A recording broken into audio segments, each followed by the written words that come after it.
ओम नमो भगवते वासुदेवाय। आज का दिन आप सभी के लिए मंगलमय हो।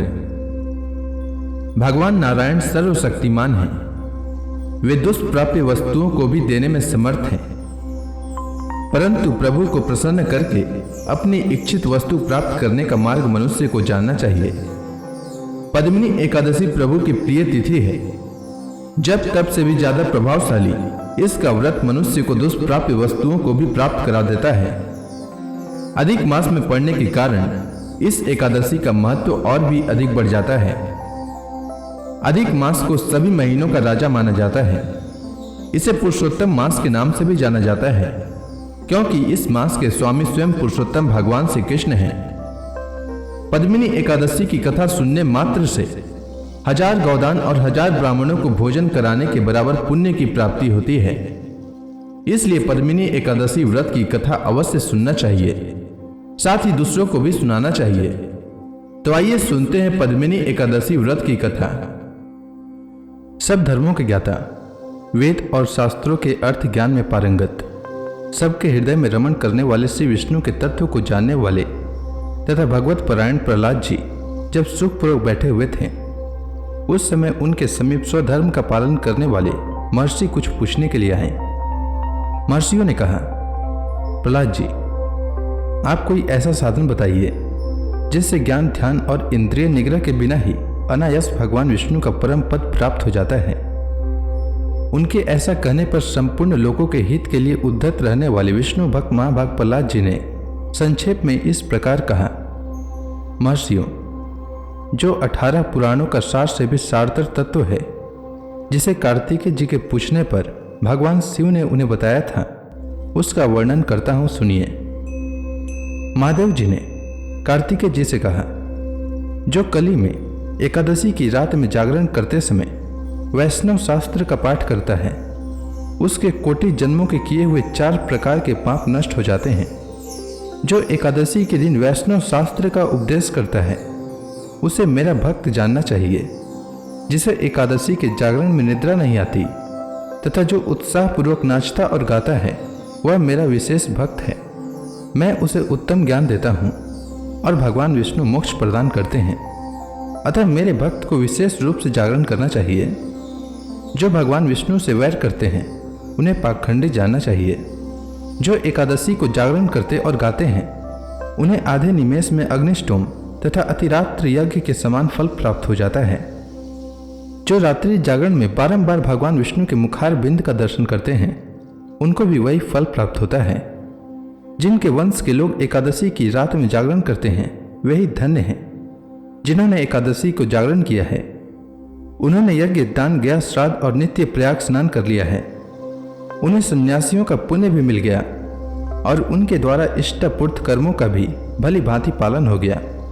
सदानंद, भगवान विष्णु के भक्त जागरण सहित एकादशी व्रत करते हैं, इसलिए वे मुझे सदा ही विशेष प्रिय हैं। जो एकादशी की रात में भगवान विष्णु के आगे वैष्णव भक्तों के समीप गीता और विष्णु सहस्त्र नाम का पाठ करता है, वह उस परम धाम में जाता है जहां साक्षात भगवान नारायण विराजमान हैं।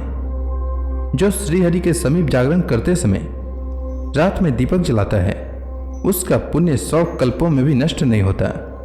जो जागरण काल में मंजरी सहित तुलसी दल से भक्ति पूर्वक भगवान श्रीहरि का पूजन करता है, उसका पुनः इस संसार में जन्म नहीं होता। स्नान, चंदन, लेप, धूप, दीप, नैवेद्य और तांबुल, यह सब जागरण काल में भगवान को समर्पित किया जाए तो उससे अक्षय पुण्य होता है। कार्तिकेय, जो भक्त मेरा ध्यान करना चाहता है, वह एकादशी की रात्रि में श्रीहरि के समीप भक्ति पूर्वक जागरण करे। एकादशी के दिन जो लोग जागरण करते हैं, उनके शरीर में इंद्र आदि देवता आकर स्थित हो जाते हैं। जो जागरण काल में महाभारत का पाठ करते हैं, वे उस परम धाम में जाते हैं जहां सन्यासी महात्मा जाया करते हैं। जो उस समय श्री रामचंद्र जी का चरित्र 10 कंठवध पढ़ते हैं, वे योग वेताओं की गति को प्राप्त होते हैं। जिन्होंने श्रीहरि के समीप जागरण किया है, उन्होंने चारों वेदों का स्वाध्याय, देवताओं का पूजन, यज्ञों का अनुष्ठान तथा सब तीर्थों में स्नान कर लिया। श्री कृष्ण से बढ़कर कोई देवता नहीं है और एकादशी व्रत के समान दूसरा कोई व्रत नहीं है। जहाँ भागवत शास्त्र है, भगवान विष्णु के लिए जहाँ जागरण किया जाता है और जहाँ सालग्राम शिला स्थित होती है वहाँ साक्षात भगवान विष्णु उपस्थित होते हैं। पद्मिनी एकादशी व्रत की कथा के अनुसार एकादशियों की कथा का श्रवण करते हुए युधिष्ठिर ने भगवान श्री कृष्ण से कहा, हे प्रभु, अब आप अधिक मास के शुक्ल पक्ष की एकादशी के संबंध में बताएं। इस एकादशी का नाम क्या है तथा इसके व्रत का क्या विधान है? इसमें किस देवता का पूजन किया जाता है और इसके व्रत से किस फल की प्राप्ति होती है? कृपया कर यह सब विस्तार पूर्वक बताएं। भगवान श्री कृष्ण ने कहा, हे युधिष्ठिर, अधिक मास की एकादशी अनेक पुण्यों को देने वाली है। इसका नाम पद्मिनी है। इस एकादशी का व्रत से मनुष्य विष्णु लोक को जाता है। इस एकादशी के व्रत का विधान मैंने सर्वप्रथम नारद जी से कहा था। यह विधान अनेक पापों को नष्ट करने वाला तथा मुक्ति और भक्ति प्रदान करने वाला है। इसके फल व विधान को ध्यान पूर्वक श्रवण करो। दशमी वाले दिन व्रत को प्रारंभ करना चाहिए। इस दिन कांसे के पात्र का किसी भी रूप में प्रयोग नहीं करना चाहिए तथा मांस, मसूर, चना, शहद, शाक और पराया अन्न, इन सब खाद्य पदार्थों का त्याग करना चाहिए। इस दिन हविष्य भोजन करना चाहिए और नमक नहीं खाना चाहिए। दशमी की रात्रि को भूमि पर शयन करना चाहिए और ब्रह्मचर्य पूर्वक रहना चाहिए। एकादशी के दिन प्रातः नित्य क्रिया से निवृत्त होकर दातुन करनी चाहिए और 12 बार कुला करके पुण्य क्षेत्र में जाकर स्नान करना चाहिए। उस समय गोबर, मृत्तिका, तिल, कुश, आमल की चूर्ण से विधि पूर्वक स्नान करना चाहिए। स्नान करने से पहले शरीर पर मिट्टी लगाते हुए उसी से प्रार्थना करनी चाहिए, हे मृत्तिके, मैं तुमको प्रणाम करता हूं। तुम्हारे स्पर्श से मेरा शरीर पवित्र हो।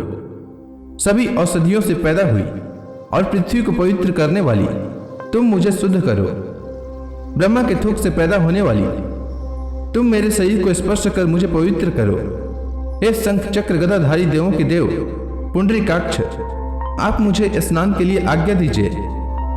इसके बाद वरुण मंत्र को जप कर पवित्र तीर्थों के अभाव में उनका स्मरण करते हुए किसी तालाब में स्नान करना चाहिए। स्नान करने के उपरांत स्वच्छ और सुंदर वस्त्र धारण करके तथा संध्या तर्पण करके मंदिर में जाकर प्रभु का पूजन करना चाहिए।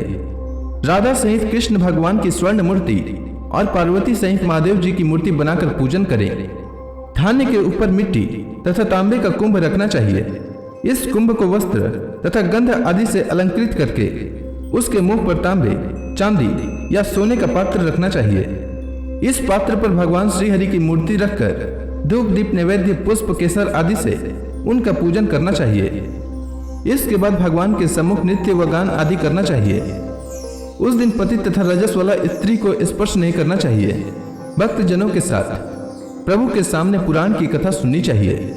अधिक मास की शुक्ल पक्ष की पद्मिनी एकादशी का व्रत निर्जल रखकर करना चाहिए।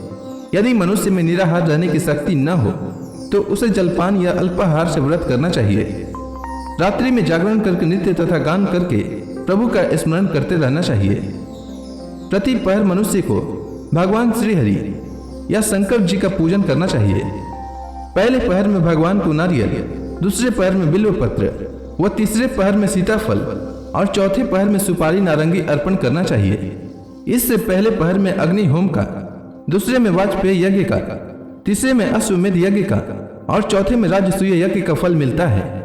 इस व्रत से बढ़कर संसार में कोई यज्ञ, तप, दान या पुण्य नहीं है। एकादशी का व्रत करने वाले मनुष्य को सभी तीर्थों और यज्ञों का फल प्राप्त हो जाता है। इस प्रकार से सूर्योदय तक जागरण करना चाहिए और स्नान करके ब्राह्मणों को भोजन कराना चाहिए।